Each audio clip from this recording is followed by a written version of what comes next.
Per la terza serie si preparano in 1 Gabriele Longo, in 2 Gregory Gessi, in 3 Peter Johan Bachl, in 4 Giacomo Missiato, 5 Marco Pizzol, 6 Jonathan Zanghellini, 7 Mattia Calmagro, 8 Matteo Bozzao.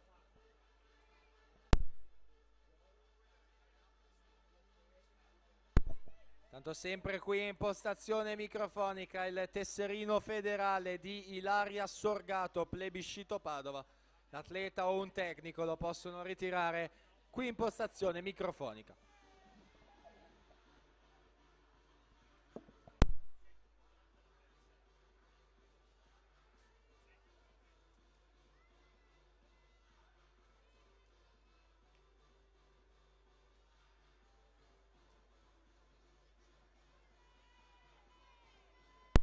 Andrea Pestrin in quinta corsia, 1:11 e 29 si aggiudica la quarta serie, si pone al comando della classifica provvisoria.